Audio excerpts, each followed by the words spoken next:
Recession, it's the word that sends shivers down the spine of any economist. But what does it really mean when we talk about a recession in the EU? Today, we're diving deep into the data, exploring what's happening behind the scenes, and uncovering the true state of the European economy in 2024.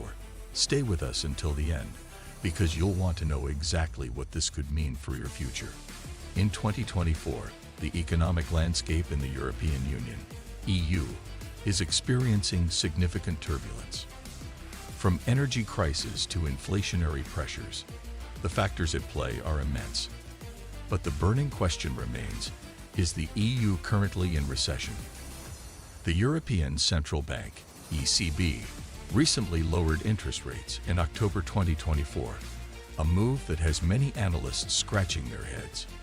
Why would they take this step, especially after a period of aggressive rate hikes to combat inflation? Let's break down what's happening in the EU economy, why the ECB made this move, and what it means for citizens, businesses, and the global economy. Before we jump into whether the EU is in recession, let's clarify what one is.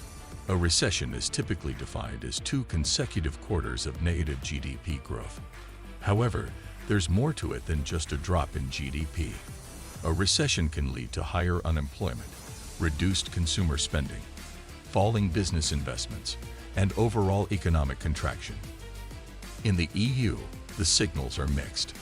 While some countries are struggling with economic contraction, others are still growing, albeit more slowly. The Eurozone as a whole may be teetering on the edge of recession, but it's not just about the numbers. It's about the lived reality for millions of Europeans. In the first half of 2024, the EU saw sluggish GDP growth, particularly in larger economies like Germany, France, and Italy. Germany, Europe's largest economy, narrowly avoided technical recession in early 2024, but its industrial output remains weak and consumer sentiment is low. Other nations, like Spain and Portugal, have fared slightly better, thanks to robust tourism sectors. So growth across the EU is uneven. Inflation has been a dominant issue for the EU, especially in the aftermath of the pandemic and the energy crisis triggered by geopolitical tensions. Inflation hit double digits in several member states in 2023, driven by energy prices, food costs, and supply chain disruptions. While the ECB's rate hikes initially sought to cool this inflation, it has proven stubborn. On the other hand, unemployment in the EU has been relatively stable, but the job market is showing signs of weakening. High inflation has eroded purchasing power, leading to reduced consumer demand, which could eventually impact hiring and wage growth. For many Europeans, the pinch is being felt at the grocery store, at the petrol pump, and in their energy bills. The European Central Bank lowered interest rates on Thursday, 19th October 2024, for the third time in roughly 4 months, responding to faster than anticipated cooling of inflation in the Eurozone and sluggish economic growth. The high interest rates, while effective in cooling inflation, were also stifling business investment and consumer spending. Lowering rates was seen as necessary to inject some life into the EU economy before a potential recession takes full hold. One of the key reasons for the European Central Bank's decision to lower interest rates was the weaker than expected economic growth across major EU economies like Germany. These countries have been experiencing slowdowns, which prompted the ECB to step in and stimulate growth.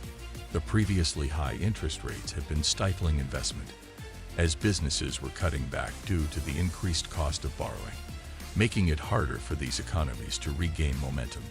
Another factor influencing the rate cut was the easing of inflationary pressures.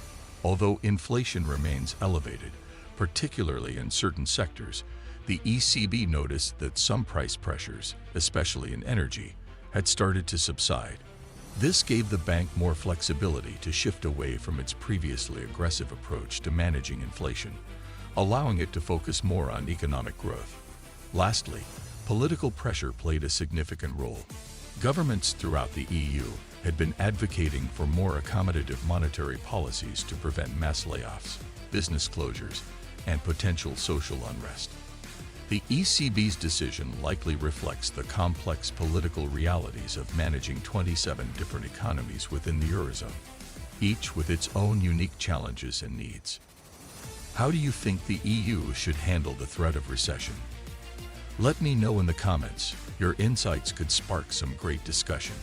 And if you are enjoying this breakdown of the EU's economic situation, don't forget to hit that like button and subscribe for more deep dives into global economic trends. Impact of lower interest rates on the economy. Lowering interest rates is a double-edged sword. On one hand, it makes borrowing cheaper, which could help spur investment and consumer spending. On the other hand, it could weaken the euro, raise inflationary expectations again, and reduce returns on savings, which doesn't help Europe's aging population. Here's a breakdown of potential outcomes. 1. Business investment. Lower rates may encourage businesses to take on new projects, invest in technology, and hire more staff. However, if demand remains weak, companies might hesitate to make large commitments. 2. Consumer spending. European households, already stretched by inflation, might benefit from cheaper borrowing, especially in mortgage and auto loans. However, persistent uncertainty about the future could dampen consumer confidence, limiting the effect of this rate cut. 3. The euro and international trade.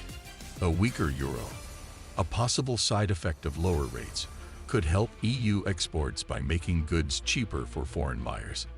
However, it could also raise the cost of imports, putting further strain on businesses and consumers. With this scenario, could the EU avoid recession? With the ECB's actions and potential fiscal policies from EU governments, there is still a chance that the EU could avoid a full-blown recession.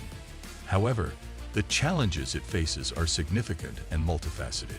Energy prices remain a critical concern, as they continue to be volatile. Any further disruptions to supply could lead to another surge in energy costs, putting additional strain on households and businesses across Europe. Debt levels also present a formidable obstacle, especially in southern European countries, where national debt remains high. Governments may need to increase spending to stimulate the economy, but doing so could worsen debt sustainability, creating a delicate balancing act between short-term economic relief and long-term financial health. Global factors also play a significant role in shaping the EU's economic future. One of the biggest external influences is the slowdown in China, the world's second-largest economy. As China is a major trading partner for many EU countries, a decline in demand from China would ripple through European industries, particularly in sectors like manufacturing and exports. A weakening Chinese market could significantly hinder the EU's economic growth prospects, making recovery even more difficult.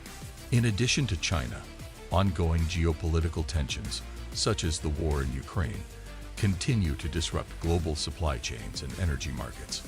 Europe's dependence on energy imports makes it vulnerable to these disruptions, and any further escalation could drive energy prices higher once again. This would force businesses and consumers to tighten their belts, complicating the ECB's efforts to stimulate growth while keeping inflation under control. Finally, financial market instability adds yet another layer of uncertainty. Rising concerns about global stock and bond markets are making investors more cautious, potentially leading to reduced foreign investment in the EU. If capital outflows from Europe increase, the euro could weaken further, presenting additional challenges for the ECB to manage. The combined impact of these global headwinds could push the EU closer to a recession, despite the efforts of policymakers to avert it. So, is the EU in recession? Not officially, at least not yet. But the signs are there: slowing growth, high inflation, and now a shift in monetary policy suggests that the risk is very real. The ECB's decision to lower interest rates in October 2024 is a strong signal that they are concerned about a deepening economic slowdown. Whether this move will be enough to stave off a recession remains to be seen. If you found this video helpful, don't forget to subscribe for more insights on the global economy, geopolitics, and financial trends. And if you're interested in learning more about how recessions affect different regions, check out our other videos on Is the UK in Recession 2024 and Recession Reality, Who Truly Bears the Brunt. These will give you a broader understanding of what's happening around the world. Leave your thoughts in the comments. Will the EU manage to avoid a recession, or are tougher times ahead? Let's keep the conversation going.